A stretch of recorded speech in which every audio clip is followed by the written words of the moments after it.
njengoba siyeza isikhathi lapho beyakulahla imfundiso ephilayo ngenxa yeinkanuko zabo, bayayikhethela abafundisi abayakushumayela into ebatshwa endlebeni zabo.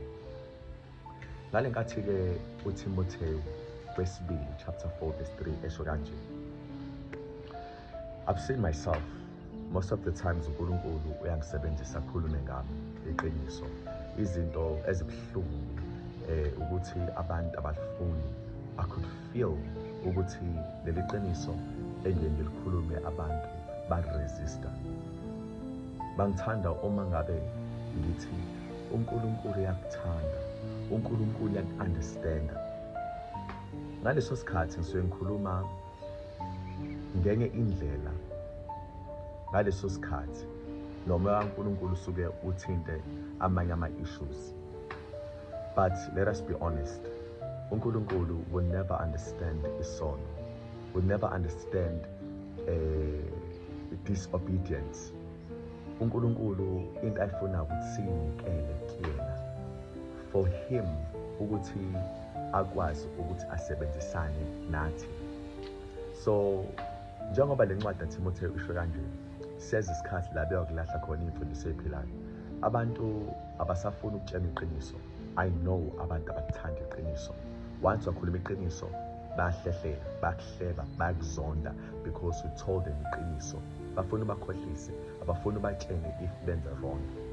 Abantu-ke lapho-ke, abantu-ke abaphilayo would not find indawo kubantu laba balelizwe, which is why kumele understand ukuthi bayolahla ngamabomu imfundiso ephilayo.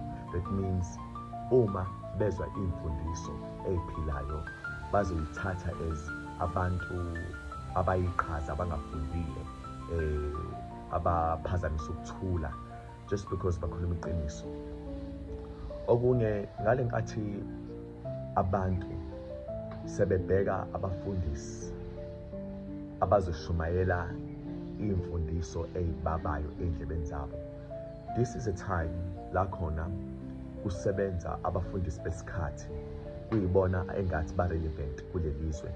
Yes, bengaziwa yizwe but abaziwe ezulwini. uJesu wake wathi omncinyane la uyakuba mkhulu embusweni wezulu, omkhulu la uyakuba mncinyane embusweni wezulu. That means ngale nkathi omkhulu kubantu, remember incwadi lapha uJesu kuMatthew 7 verse 22 uyothi ngale nkathi bethi inkosi sasiprofethe igama lakho, sikhipha amademoni ngegama lakho, senimisebenza amandla egama lakho. uJesu ebatshela athi sukani la benzi bokuphindani la nisebenzela khona, angikaze nginazi. uJesu ebexosha abafundisi la. Ayabantu abangakholwa, ayabantu abakholwa kwezinye indawo, abantu abakholwayo yobe baxosha ngoba ngale nkathi bephethe iqiniso lakhe abaliphathanga ngendlela. Bebengamazi uNkulunkulu ngoba bebemelana naye, ngoba bebenza intando yabantu. Kumele wazi uma usetshenziswa uNkulunkulu, into esho abantu must not stop you in saying lento efuna uNkulunkulu. Once you feed people into abayifunayo, then you are no longer ingceki kaNkulunkulu, ingceki kabantu, ngoba ukhuluma lento abantu abafuna ukuyizwa. These days kunabafundisi ekuthiwa sikuthengele imoto, we bought you a house, and uphila impilo le obungayiphili wena bowumuntu nje olow ngale ndlela esimanga, but thina sakuthatha sakwenza umuntu. So right now ungazenza umuntu ongcono la. We can easily take everything from you, ubuyele empilweni yakho yakudala, which is why abafundisi abaningi abasakwazi ukuzwa uNkulunkulu ngoba sebebanjwe abantu ngezinto abazenzayo kubona.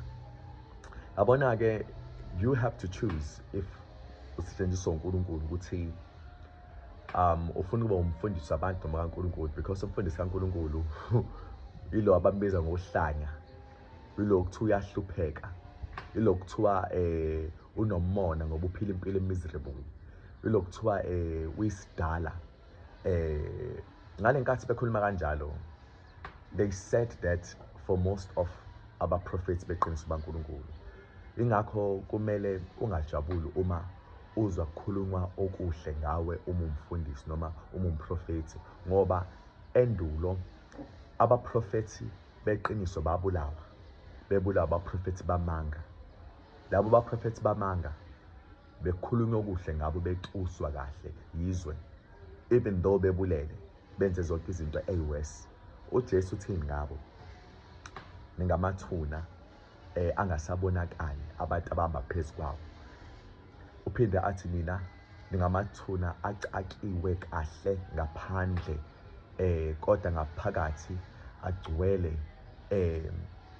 ukonakala nako konke ukungcola. Ukhuluma ngabantu la abangabafundisi bamanga, abangaliphethe iqiniso, abangamanga eqinisweni, ukuthi akusabonakala ukuthi babekade beke baphila.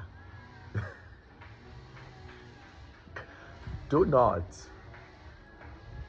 wrestle against God.